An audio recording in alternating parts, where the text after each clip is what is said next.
BNP ও জামাতি ইসলাম কেন্দ্রিক জোটের বাইরে তৃতীয় জোট গঠনের চেষ্টা ছিল। গণমাধ্যমের খবরে জানা যাচ্ছে এই চেষ্টা ভেস্তে গেছে। জোট গঠন প্রক্রিয়া ভেস্তে গেল কেন? আপনাকে ধন্যবাদ। প্রথমত আমি একটু দুঃখ প্রকাশ করি, কারণ ৯টার প্রোগ্রাম, আমি একটু ঢাকার বাইরে ছিলাম এবং অস্বাভাবিক জ্যামের মধ্যে পড়েছি, যেটা ৬টায় রওনা দিয়ে আমি ৯:৩০ পৌঁছাতে পারলাম মোটামুটি। যাই হোক, এটা অনেক আনফর্চুনেট। এরপরে হচ্ছে যে এটা আপনি বললেন যে ভেস্তে গেছে, আমি সেটা বলবো না, কারণ আমরা এর আগেও জোট গঠনের, নানা ধরনের জোট গঠনের, এই যে আমরা সবসময় বলেছি যে দুই বড় দলের বাইরে আমরা একটা তৃতীয় বলয় করতে চাই যারা মধ্যমপন্থী গণতান্ত্রিক শক্তি, তাদেরকে নিয়ে এই চেষ্টা আপনি দেখেছেন। এর আগে আমরা গণ অধিকার পরিষদের সাথে আমাদের একটা আলোচনা চলছিল, সেটা একটা পর্যায়ে এসে থেমে গেছে।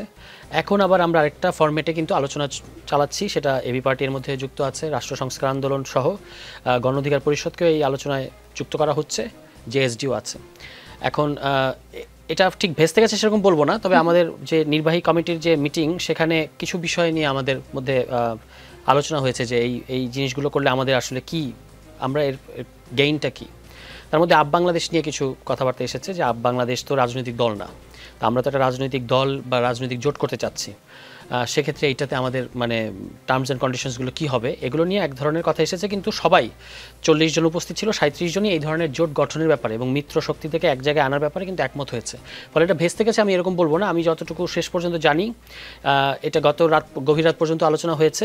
আজকে এটার আত্মপ্রকাশ করার এক ধরনের অনানুষ্ঠানিকভাবে বলা হয়েছিল, কিন্তু এটা যে আরও 2-3 দিন পরে করা যাবে না বা এক সপ্তাহের মধ্যে করা যাবে না। আমি আজকেও দেখলাম যে আমাদের নেতৃবৃন্দ কিংবা এবি পার্টির তরফ থেকে বলা হয়েছে এমনকি তফসিলের আগ পর্যন্ত কিন্তু এটা সম্ভাবনা আছে।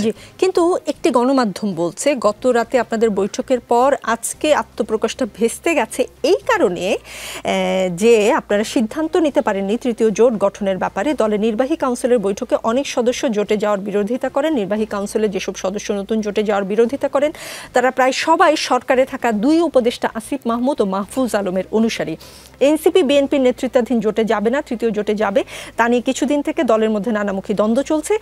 এমন খবর ছড়িয়ে পড়ে আসিফ মাহমুদ ও মাহফুজ আলম বিএনপির জোট থেকে নির্বাচনের প্রস্তুতি নিচ্ছে।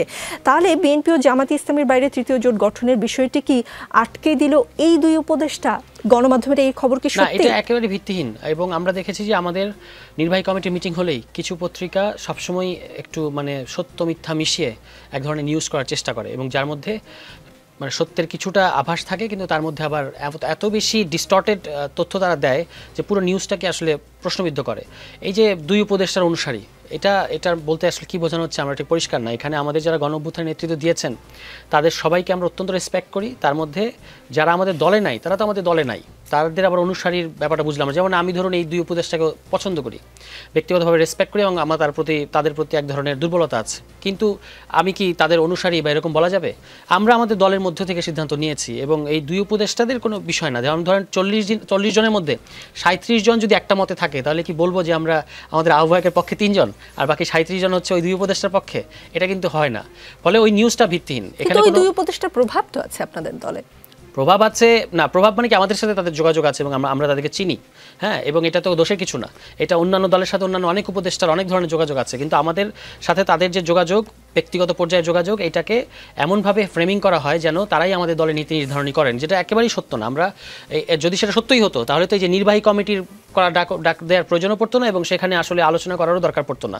এখানে আমরা আলোচনা করি কিন্তু সিদ্ধান্ত নিচ্ছি, এবং ব্যাপারটা এরকম না যে নির্বাহী কমিটির আলোচনায় আসলে জোটের বিরোধী, জোট না করার পক্ষে কথা এসছে। বরং আমরা কিন্তু যখন নির্বাহী কমিটি বা সাধারণ সভায় আলোচনা করেছি, বিএনপি জামায়াতের জোটে যাওয়ার ব্যাপারেই কিন্তু বেশিরভাগের দ্বিমত, এবং তারা সবসময় চেয়েছে যে আমরা একটা আলাদা জায়গায় থাকি এবং অন্যান্যদের আরও যারা আছে আমাদের সাথে মিত্র শক্তি তাদেরকে একসাথে নিয়ে থাকি। ফলে সবাই এটার পক্ষে পজিটিভ। কিন্তু এটার উদ্দেশ্য কি হবে? সামনে 2 মাস নির্বাচন আছে। যেমন একটা কথা খুব এসেছে যে আমাদের তো এখন নির্বাচনের প্রস্তুতি নেওয়ার সময়, তাহলে এইটা কি নির্বাচনী জোট হবে নাকি রাজনৈতিক জোট হবে, নাকি এই জোটটা ইলেকশনের পরেও কন্টিনিউ করবে, কি ফরম্যাটে, নাকি এটা শুধুই একটা কৌশলগত জোট, এগুলো সবাই বুঝতে চেয়েছে।